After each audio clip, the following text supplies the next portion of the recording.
So finally guys, welcome to health care service চ্যানেলে আপনাদেরকে স্বাগত জানাই।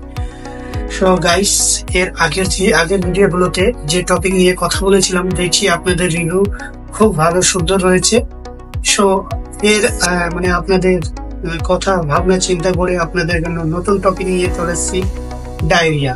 ডায়রিয়া কমনলি এখন দেখা যায় ওয়েদার চেঞ্জ বা আরো কন্ডিশন গুলো কারণে ডায়রিয়া হয়ে থাকে। সেই ডায়রিয়ার এফেক্ট গুলো কি কারণে ডায়রিয়া হয় আমি সেইগুলো এক্সপ্লেন করবো, যেটাকে বলি কজেস হচ্ছে diarrhoea most common causes viral infection.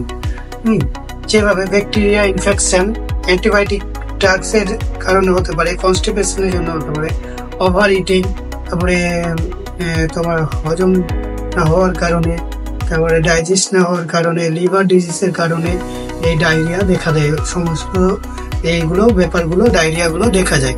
এবার চলে আসবো আমি ছোট্ট করে সাইন সিমটম কি রয়েছে ব্যাপারগুলো।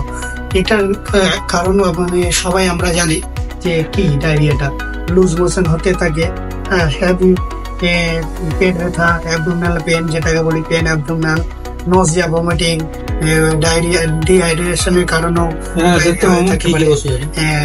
Wait for loss, increase decrease, weakness এর কারণেও ডায়রিয়া হতে পারে, ডিক্রিজ ইউরিন আউটপুট কম হলেও ডায়রিয়া হতে পারে। এই কারণগুলো দেখে ডায়রিয়াকে আমরা কিভাবে ট্রিট করবো, কমনলি ছোট্ট ছোট্ট মেডিকেশনের আমি এক্সাম্পল অ্যান্সার গুলো দিয়ে দিচ্ছি। যেভাবে লেমনোফিক আছে, প্লাস আছে, নন মেট্রোজেল প্লাস আছে, নন মেট্রো আছে, ইনজেকশন মেট্রোজেল প্লাস আছে, এগুলো আমরা নিতে পারি।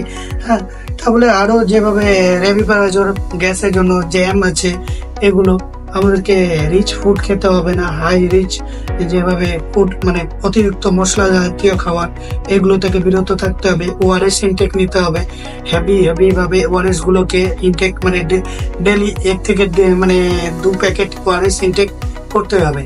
তাই আপনাদেরকে বলছি, আপনারা এই ডায়রিয়া থেকে দূরে থাকবেন কিভাবে সেটা আপনাদের ব্যাখ্যা বললাম। এবার নেক্সট ভিডিওতে আবার আপনাদের কাছে চলে আসবে ভালোভাবে ফুল ভাবে এক্সপ্লেন করা।